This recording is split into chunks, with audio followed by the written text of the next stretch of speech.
Obara said this during an inspection visit to the Greater Port Harcourt City Development Authority office and project site in Ikura local government area of the state, adding that his administration is determined to do more by adding to what it has inherited from the agencies in order to establish more cities in the state. The governor noted that despite the challenges plaguing the agencies, if its development deals are aligned with those of the state government mutually, with the required synergy provided, there will be a remarkable difference in what will be achieved within its tenure and change this agency to itself sustaining and outlined by the establishment law to attract investors. In his address, the sole administrator of the Greater Port Harcourt City Development Authority, Damon Akwawo, informed that since its establishment in 2009 by the Greater Port Harcourt law, the agency has been slowed down in a mandate of creating more cities because of its operational structures and the nature of the public-private partnership adopted.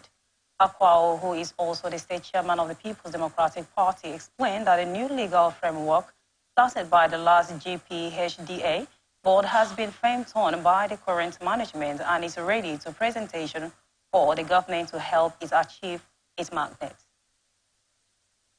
Edo State Secretary of People's Democratic Party, Mr. Hilary Otus, has advised the party against finding unpopular candidates in 2024 candidate governorship election in the state.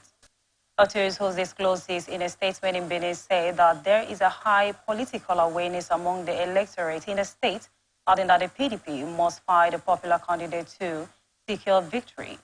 He recalled that most of the candidates fighted by the party in the 2023 general election were unknown, which he said led to electoral losses in some constituencies and ward against the imposition of candidates, saying that the electorate was already watching the process.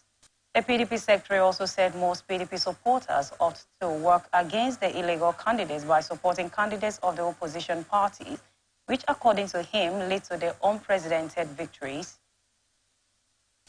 for the opposition parties, stressing that PDP has never lost Edo Central and South senatorial seats before. But the Labour Party candidate won the Edo State Senate seat after leaving PDP for Labour Party just a few months before the election. Governorship election petition tribunal sitting in Uyo, Akwa Ibom State has dismissed petition brought before it by the candidate of the African Democratic Congress, Atatek Ezekiel Ayotok, as well as the governorship candidate of the New Nigerian People Party, Senator John James Akpan Udoide, for lacking its merit. Ayotok of the ADC urged the disqualification of Pastor Umar Eno, alleging that he has convicted by the magistrate court in Abuja that has living by convicted all votes that are accrued to him during the March 18 elections ought to be nullified, and also challenged other candidates who scored more votes than him, allegedly that they were handicapped by the in the March 18 governorship election. Also, the petition of the NNPP candidate in the institute, which bordered on certificates forgery allegation, was dismissed by the case, had since been decided in favor of Governor Moino at the Supreme Court and played the tribunal in order that the election be cancelled and a fresh one conducted within 90 days. Under cross-examination, the NNPP candidates admitted went slow to enroll others for the Wusu Magistrate Court, repealing its judgment order that he lacked knowledge of the existence of the order before its petition. While counsel to the PDP and Pastor Moino had noted in their submission that the NNPP petition is most ambitious, as the petitioner had not only failed to prove the criminal allegation of forgery, but also failed to state what he wants. Reacting to the judgment, counsel to the PDP, Barrister Emmanuel Enoidem, said the petitioners failed to prove that Moino did not meet the constitutional requirements for office of the governor, adding that most of their claims were pre-election matters which they could not also sustain.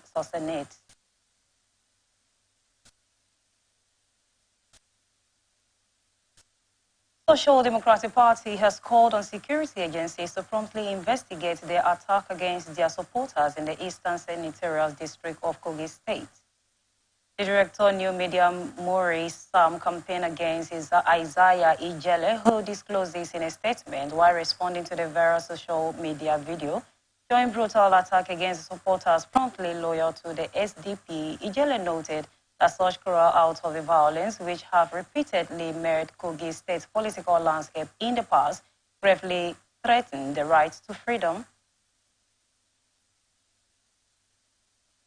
of expression, association, and peaceful assembly. Ijele stated that police and other authorities must take all necessary steps to prevent acts of political motivated violence and refrain from insinuating inflammatory statements that could incite similar attack on data people for expressing support to the political parties of their choice, adding that the alleged recent attack on the supporters was carried out twice in Ajiolo or Charlie in the Kana local government area, serving as a senator from Kogi State hailed from. According to him, security authorities must also urgently launch a thorough, independent, and impartial investigation into those assaults and ensure that the perpetrators were brought to justice, adding that security agencies must also fully respect and protect the right of freedom of expression, association, and peaceful assembly in a lead up to, during, and after the upcoming election. Independent National Electoral Commission has raised the alarm that the growing level of violence and insecurity by the Commission. Coroner said political gladiator and indeed all citizens must work towards ensuring free, fair, and credible elections, stressing that if the situation is allowed to continue, there will be a likelihood that people will be afraid to come out to vote on the election day. Speaking on the electoral operations activities, Horina said all non-sensitive materials have been delivered to the state and requiring qualities and good quantities, including the production of the sensitive materials that have been completed and ready to deliver to the three states. Continuing, the INEC National Commissioner revealed the effort were all improving and seizing ease for persons living with disability and other marginalized groups to participate in the election, while the Commission said it has also provided burial ballot papers for visual impaired voters that are available magnifying glasses for people and are being to introduce enlarged posters for voters with hearing impairments. INEC said it has gone further to integrate into the voting procedure a process that are called priority voting for persons living with disability, vulnerable people like the elderly, pregnant, and nursing mothers, while the Imo resident electoral commissioner, Professor Silva A. Agu, explained that the management has been carefully packaged by the commission to enlighten the media and executives on the guideline, process, and procedure ahead of the November 11, 2023 gubernatorial election in Imo State, and appeals to eligible voters to come out and vote for their choice candidate. During the communique was very clear that it is why NSA has declared an indefinite nationwide strike, which is to begin on October 3rd, 2023, and that nothing will make us not to start unless the government does everything we have said they should do. Asking if the union will serve their plan if invited to the meeting by federal government. The union noted no meeting or promise that will make us stop. The only thing that will make us stop is to fulfill all of those demands, nothing else. Trade Union Congress has insisted that there was no going back to the proposed indefinite strike by the organizers' labor. This is coming after the TUC and the Nigerian Labour Congress said the country's economy will be shut down from October 3rd to further press its demand from the federal government, while the organized labor is asking the government to put the measures that will enumerate the hardship occasioned by the removal of fuel subsidy. The union has a series of meetings with the government, but they ended in dreadlock. TUC President Festus Osifo said the strike is the last resort, insisting that the organized labor had exhausted their means of pressing for its demand. People 4 months is sufficient time for them to have designed a framework for the way forward. You are watching Transition on Atlantic Television Network. A return after this break.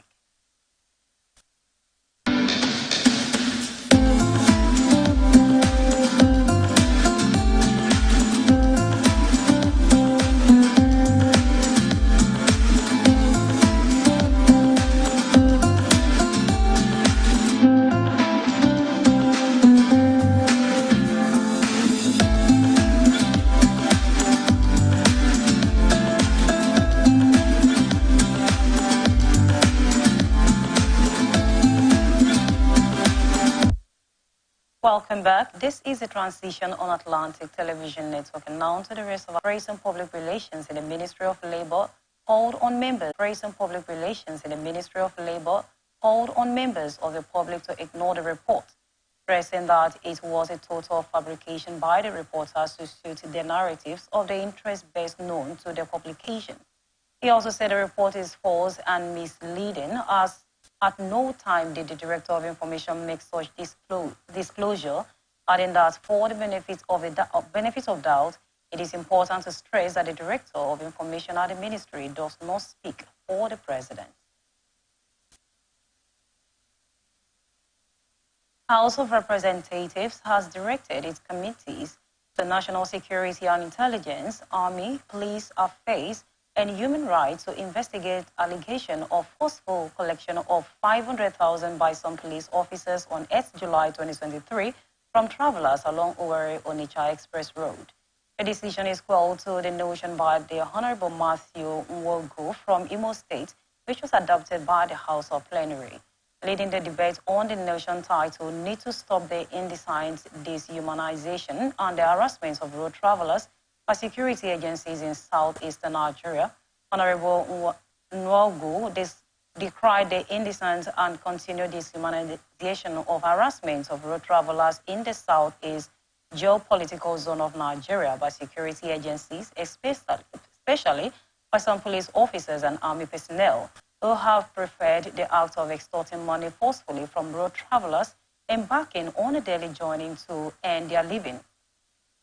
He expressed worry that the weapon given to the security agent to protect lives and properties are used by unscrupulous security agents to harass and dehumanize law-abiding travelers within the South geopolitical zone. The lawmakers also noted that the situation where citizens in the regions are subjected to dehumanizing conditions of no fault of theirs and made no work for kilometers is unacceptable. The House knows the reports and growing instances of dehumanization, harassment, and extortion of citizens in the southeast geopolitical zone by security agents